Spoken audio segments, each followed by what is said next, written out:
crack, guys? Welcome back to my channel, Kazzie here. In this video I'm going to be doing a ginormous book haul because I am useless and I forgot to do these monthly things when I was supposed to do them. So I've got like 6 months worth of books to catch up on.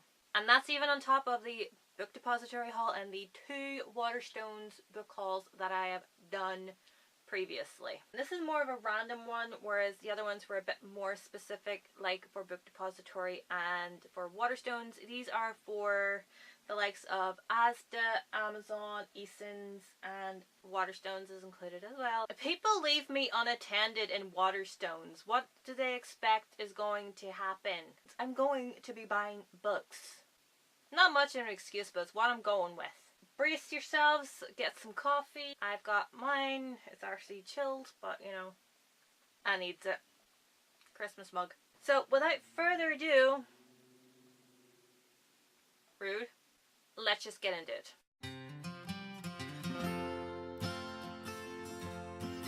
I'm going to be talking about books that I got from Smith's, which is a kind of like newsagent's bookstore in Newcastle, and I got 4 books from there. I got this version of The Jungle Book by Rudyard Kipling. I just loved this design. I've never actually read The Jungle Book. I know, shameful, but it is what it is. It just never cropped up when I was in primary school or even high school or even at university. I just absolutely love this cover of it. I actually did have a copy of The Jungle Book, but it was with Kim as well, and I just wasn't interested in it, so I just thought this copy was just so gorgeous. I love the foil detail on the Shere Khan here, and the back of it is very pretty as well. It has flowers all over it, and yeah, absolutely in love with this edition. I also picked up the Children of the Famine series by Marita Conlon McKenna.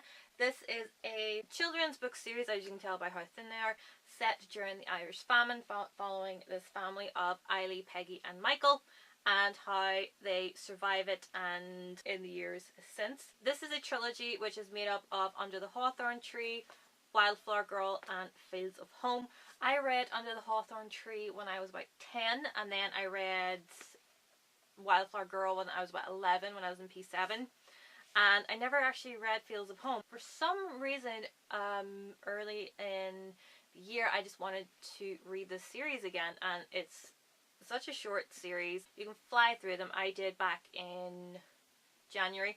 And from The Works, which is a bookstore, craft store, just miscellaneous kind of things, and I picked up Rose Under Fire by Elizabeth Wein. This is the second book, which is like a companion to Codename Verity, which I read last year and thoroughly enjoyed. This takes place during World War II again. An American pilot delivering planes and taxiing pilots for the RAF in England during the summer of 1944. They're forced to confront the hidden atrocities of war and the most fearsome. So, as I said, I loved Codename Verity, so I wanted to see what was up next in this, you know, series, I guess? I don't know.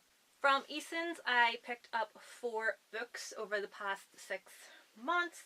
The first one I'm going to talk about is Star Wars Cobalt Squadron by Elizabeth Wein. This is set right before The Last Jedi, and it follows Paige and Rose Tico and how their bomber squadron helps this planet that is being kind of blockaded by the First Order, and how they need supplies, blah blah blah blah blah. It just sets up The Last Jedi just very well. It has appearances by General Leia and Vice Admiral Holdo, and how it ties in with how Rose is on the Ninka at the start of Last Jedi and things like that. I also picked up Scythe by Neil Shusterman.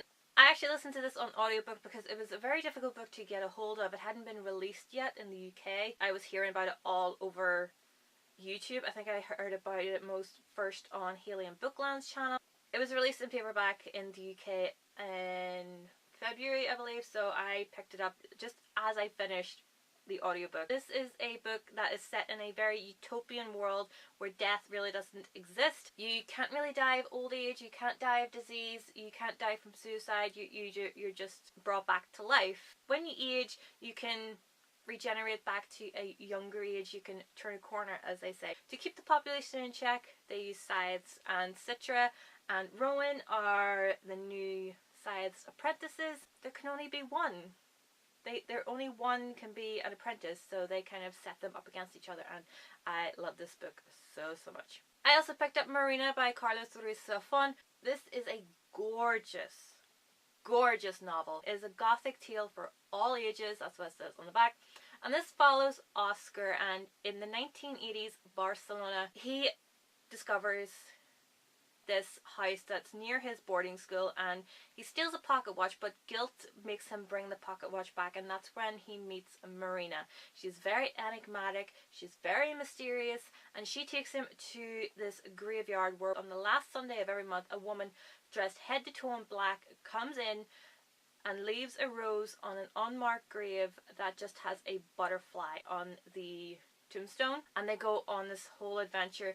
I liken this to Frankenstein meets the Phantom of the Opera. I'll let you get your heads around that, but this book is just beautiful. It is just beautifully written and even spectacularly translated. This was originally written in Spanish. I actually want to get the Spanish edition of it because I can read Spanish. I'm not the fastest at reading Spanish, but I can get the gist of stuff when I read it in Spanish. Lucia Graves does an amazing job at translating this. She also translated A Shadow in the Wind, which I also got, which was in my Manchester Waterstones book haul. But this book is just, oh my goodness, if you could just love a book and just sink into a book that is just like velvet and just cream, and just, oh yes, I love this book so much, and I love the cover as well. It's just, it's a very strange kind of finish to it, but it is just a gorgeous book. I also picked up this edition of Hound of the Baskervilles and Other Stories by Sir Arthur Conan Doyle. I picked this up at Eason's. I think Eason's have these editions. I'm not sure exactly what editions these are. I always find it fascinating when people know what kind of editions these are when they're talking about them, because I never know where to find that information. But it says Worth Press Signature Classics, and they have a couple of other ones in this kind of cloth hardback and then sprayed edges. I just loved this one because the sprayed edges were purple. I think they actually have Pride and Prejudice, which is actually kind of like a teal blue and then pink edges, I think. But I've never read Sir Arthur Conan Doyle or anything about Sherlock Holmes, so I just wanted to pick this one up and do kind of research for a Sanctuary recommended reads video that is coming up hopefully soon. Moving on to some books that I got in Waterstones, because I'm a savage, and as I said, anytime I'm in Belfast and I go to Waterstones, it's going to happen that I'm going to get some books, and then, you know, people leave me unattended in it, so stuff happens. So the first book I'm going to talk about is The Smoke Thieves by Sally Green. I have really no idea what this book is about, except that Haley in Bookland has talked about it. In Brigant, Princess Catherine prepares to marry a man she's never met, while her true love, Ambrose, faces the executioner's block. In Calidore, downtrodden servant March seeks revenge on the prince who betrayed his people. In Pretoria, Edgin stands at a crossroads, family and fortune one way, destruction the other. And in the barren Northern Territories, Tash is facing her demons literally. As the kingdom's alliances shift and shatter, these 5 young people find their futures inextricably linked by a mysterious bottle of demon smoke and by the unpredictable tides of war. Who will rise, who will fall, and who will unblock the secrets of the smoke? I literally thought it was going to go, who will rise, who will tell your story, you know, like in Hamilton. I'm not sure how I feel about this cover. It's a bit strange, but what sold me, I have no idea what color this is, because like in real life it looks purple, but on my camera it looks more like a fuchsia almost kind of color. But I was just in love with the fact that these are sprayed edges, and we just wait for the ambulance to go by. Definitely sounds interesting. I don't know when I'll be getting to it, but like I think I would near take this on holiday just to have like sprayed edges for when I'm reading by the pool. I just think that would be fabulous. And I'm not one of these people that's like, oh, I need to read contemporaries in the summer. I need to read like horror in October. I need to read like Christmassy stuff at Christmas. Nope, I am like fantasy all day, every day. I also picked up Magonia by Maria Devana Headley. I've been wanting to pick this up since about May last year because I heard about it. I heard about it on Haley and Bookland's channel. Literally my entire book collection is what Haley and Bookland made me buy. I can't really remember what this book is about, but I remember Haley saying it was about a girl who literally cannot breathe oxygen. Since she was a baby, Asa has suffered from a mysterious lung disease that makes it ever harder for her to breathe, to speak, to live. So that big first sentence there like kind of sold me. And the book cover is this gorgeous, gorgeous design, and it kind of has the finish that Marina by Carlos Ruiz Zafón has. I'm very interested to read this one, and of course it is like floppy. I've become obsessed with floppy books again. Also, I picked up Dread Nation by Justina Ireland. This was a complete and utter cover buy for me because it just looked gorgeous. And then it has like that, like, I don't know what it's called, beveled, deckled edges, but it just looks like they've just put bits of paper together that have like survived somehow, and they've just stuck it into a book. Really no idea what this is about, except for like the first sentence of the book jacket.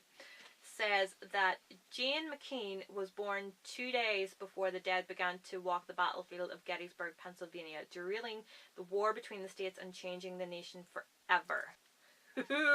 That sounds so good. Ooh, in the buff it looks cool. The tagline for it is Rise Up. If you hear the words Rise Up and you don't immediately think of Hamilton, what is your life? I'm really kidding, but you know. Rise Up. Also picked up Frostlight by Sarah Roche. This is the final book in the Snow Like Ashes trilogy. Haven't read the second book, read the first book last year. Really enjoyed it, really want to continue on with it, and I'm one of these people that kind of likes to have an entire series before kind of going into it. I've turned into that kind of person now. The annoying thing is that Snow Like Ashes and Frost Like Night, they're both this floppy one, whereas Ice Like Fire, it's like the stupid British paperbacks, and it's like stiff spine. It's like stiff, and so you can't do that glorious thing with it.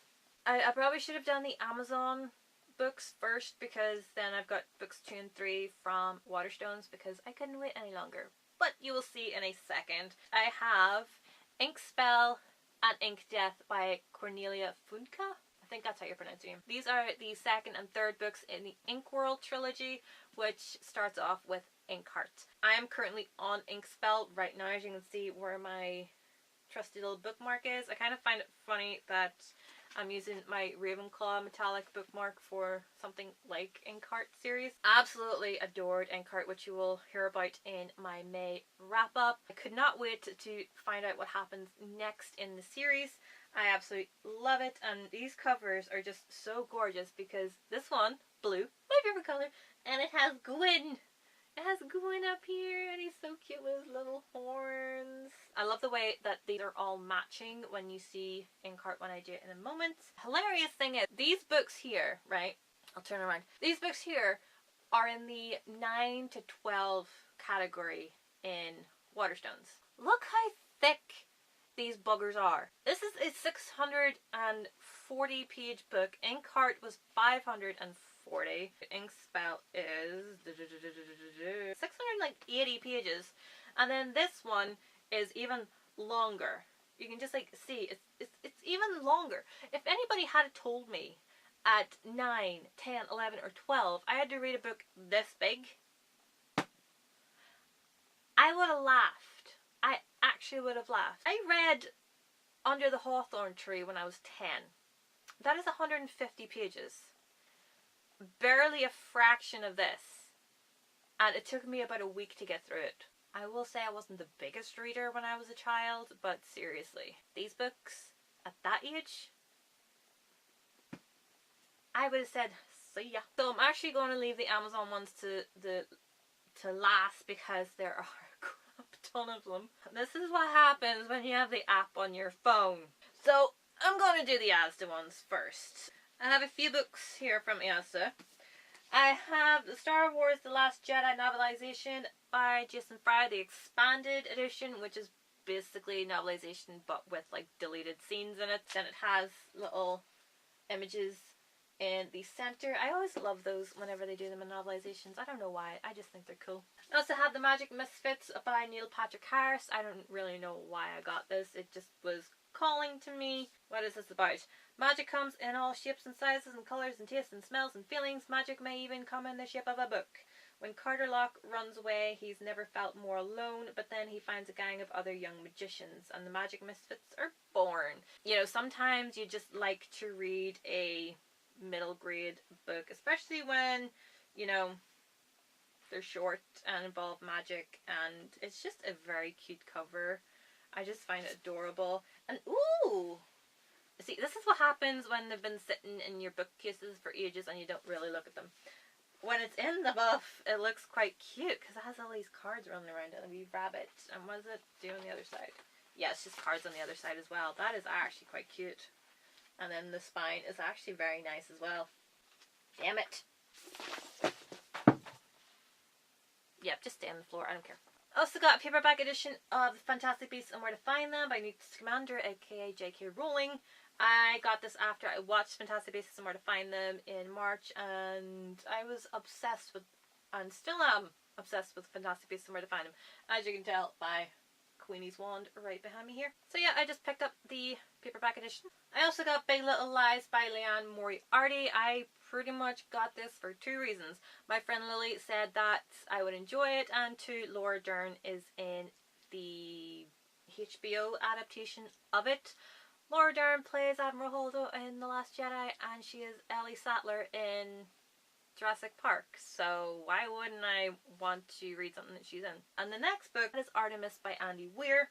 This is what my mum got me for Christmas, because I noticed it in an Asda and I just liked the look of it. And then the dust jacket underneath looked pretty damn cool. I wanted it. Jazz Bashara is a criminal. She lives in a poor area of Artemis and subsidizes her work as a porter with smuggling contraband onto the moon. But it's not enough. So when she's offered the chance to make a lot of money, she jumps at it. But though planning a crime in 1/6 gravity may be more fun, it's a lot more dangerous. Not necessarily something that I would usually reach for, because let's face it, I'm a fantasy girl through and through. But it takes place on the moon. It's called Artemis. I love Greek mythology. Why not? The last book I got from Asda is the Harry Potter Cinematic Gallery 80 Original Images to Color and Inspire. You just open it up and there are these spectacular images that are almost like half colored in with gold. And I absolutely love them so much. And they're all from the movies. It's like they've taken like a screen capture of something and then just turned it into an illustration, which I think is fabulous. And now for the biggest chunk of books, because I'm going to have to do this in like 2 sections because there's a crap ton of them. First book I'm going to talk about, The Trials of Apollo, The Burning Mirrors. So close. The Trials of Apollo, The Burning Maze by Rick Riordan. This is the 3rd book in the Trials of Apollo series. I haven't even started the Trials of Apollo series yet. I have all 3 books. Same thing with Magnus Chase and the Gods of Asgard. I have all 3 books. Read the first one. I haven't read anything since. I haven't actually read anything by Rick Riordan this year. I really need to make a start on fixing that. No idea what it's about. Not gonna spoil myself. On Amazon there's a feature that you can get books used, and I did that because I wasn't necessarily sure that I wanted to get these books, so I just got them used off of Amazon. They were going for like a penny, but then, you know, postage and packaging, you know, hikes it up just a little bit. I got some new books. Camera battery was down, so I might have just changed the angle a little bit. First up of the used books that I got off of Amazon was All the Light We Cannot See by Anthony Doerr. I had seen this in Waterstones several times, picked it up and then set it back because I think something else took my fancy. You remember when I used to like say take a shot every time I mentioned Sanctuary in a video? Yeah, I think I might as well be starting that for Haley and Bookland now because Haley and Bookland made me buy it. Marie Lure. Blind since the age of 6, the world is full of mazes. A miniature of a Paris neighbourhood made by her father to teach her the way home. The microscopic layers within the individual diamond that her father guards in the Museum of Natural History. The walled city by the sea where father and daughter take refuge when the Nazis invade Paris. And a future which draws her ever closer to Werner, a German orphan, destined to labour in the mines until a broken radio fills his life with possibility and brings him the notice of the Hitler Youth. In this magnificent, deeply moving novel, the stories of Marie Lure and Werner, I think I would say it Werner, illuminate the ways against all odds people try to be good to one another. Again, not the typical thing that I usually go for, but sometimes, you know, historical fiction just calls to me. I also got Fallen Kingdoms out by Morgan Rhodes. I've been seeing this all over BookTube, all over Instagram, and I could not deny my interest in any longer. Sorry, just like getting some like stickiness off the back of it because that does my head in. In a land where magic has been forgotten and peace has reigned for centuries, unrest is simmering. Three kingdoms battle for power. A princess must journey into enemy territory in search of a magic long thought extinct. A rebel becomes the leader of a bloody revolution. A sorceress discovers the truth about the supernatural legacy she is destined to wield. It's the eve of war. Each must choose a side. Kingdoms will fall. And then I also got the Guernsey Literary and Potato Peel Pie Society by Marianne Schaefer and Annie Barrows. I got this because I saw a trailer for it on YouTube before watching a video, and so I was very intrigued by it. The movie was coming out in April, so I finished reading this in February. I thoroughly enjoyed it. It follows a author, Juliet Ashton, who can't think of what to write next, and then suddenly she gets a letter from Guernsey from a guy, Kazzie, who says that he had one of her books. But he wanted to find out more about the author, Charles Lamb. But since the occupation of Guernsey, like, they haven't got any new books, nothing's become available, so would she be able to recommend a place for him to get it? And so she ends up sending him a copy, and then she learns all about this literary and Potato Peel Pie Society that he's a member of, and it all takes place from there, and I love this book so much. It's actually different to what I expected when I picked it up, because it's actually told in letters from Juliet to other characters, like to Kazzie and to other people in the society, and to her publisher and to her best friend. It's just a fabulous, fabulous book. If you're like me and you think that the letters are a bit off-putting, give it a shot, because I thought, oh no, I'm not going to like this, and I was just like, dumbass for thinking that, because it is just a wonderful, wonderful book, and I absolutely loved it. And I went to see the movie.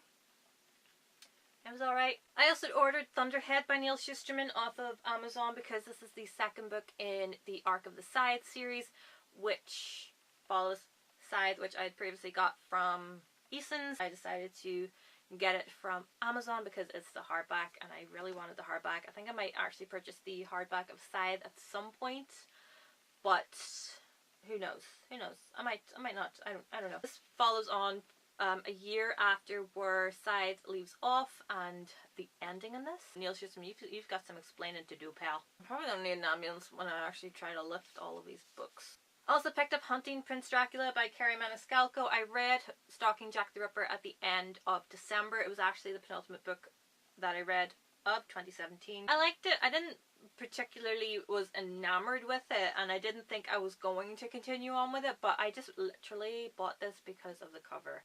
I am obsessed with these book covers. Whoever is the cover artist on these does an amazing job of them. Even like Escaping from Houdini looks spectacular, and it's all blue.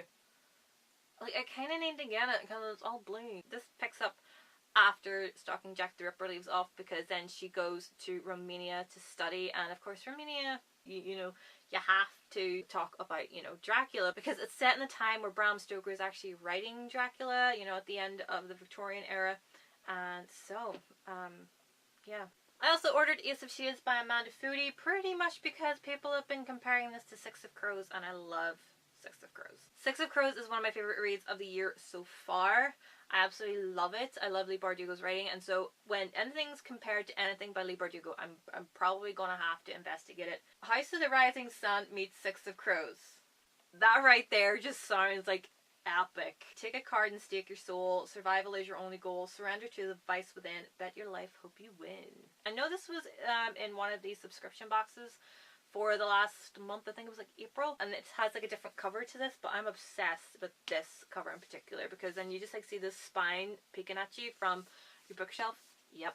I'm probably going to be reading this at some point very soon, so keep an eye out for that in a wrap up. I also picked up How to Stop Time by Matt Haig. I am old. That is the first thing I tell you. The thing you were least likely to believe if you saw me, you would probably think I was about 40. Tom Hazard has a dangerous secret. He may look like an ordinary 41-year-old, but owing to a rare condition, he's been alive for centuries. From Elizabethan England to Jazz Age Paris to New York to the South Seas, Tom has seen a lot and now craves an ordinary life. This book really made me think of Helen Magnus from Sanctuary. She has longevity, which has taken her from Victorian England to the present day. in Pavor Nocturnus, she was looking, an episode, she was looking for a way to stop her longevity and to stop outliving people that she loves. And I think that this book is going to be very much in keeping with that. It just really intrigued me. I want to pick this up as possibly again research to figure out if it's like a Helen Magnus story, and if it is, then you'll probably see it in a Sanctuary recommended reads video. 3 books left. 3 books left, and if I've forgotten any, then screw it. This video is already like a million hours long. I also picked up Leia, Princess of Alderaan by Claudia Gray. This is a very much a prequel to the original trilogy of Star Wars.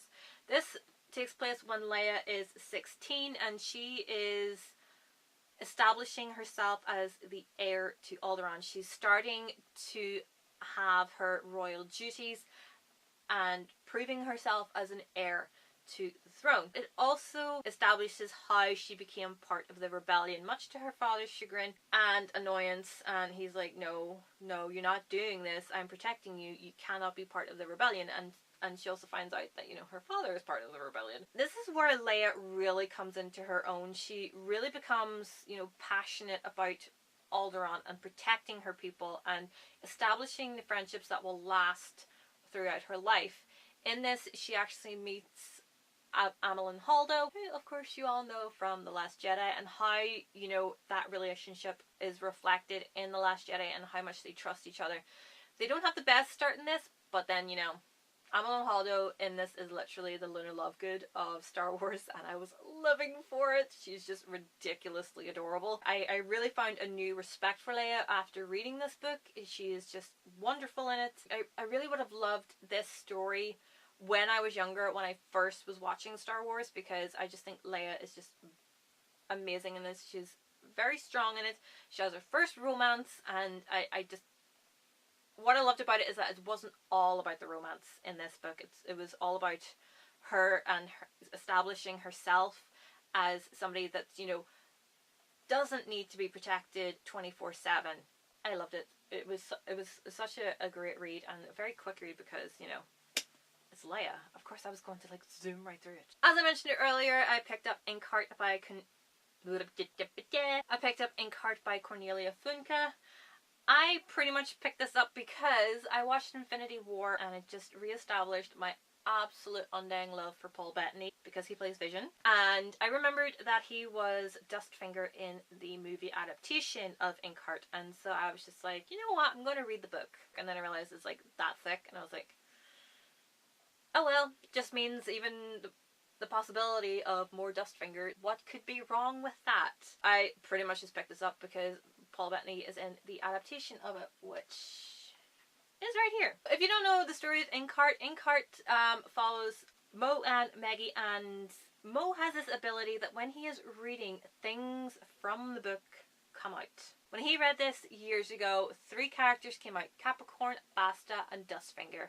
And then 3 people went in, his wife and the 2 cats. Mo has been like trying for years to figure out a way to get his wife back out, but there isn't a possibility of that. He can't figure it out. But then one fateful day, Dustfinger comes back and like tells him that Capricorn has found him, because Capricorn wants him to read something out of the book, something else out of the book, and he's like, I'm not doing that. So he runs, and then a whole adventure comes with that. If you love books and you have like a profound love of books in the physical form, you treat books with such reverence, this book is for you. There are so many incredible sentences in this about what it is to be a book lover and what books can do to you, what books mean to people. I actually wanted to like take pencils and just like underline everything and highlight everything and put tabs on it, and I'm just like, I actually hate doing that. I know that's bad for like a former literature student, but I just can't deface my own personal copies anymore. Also, when this was made into a movie, why did they not capitalize on an audiobook for this? They should have got Paul Bettany to do an audiobook for this.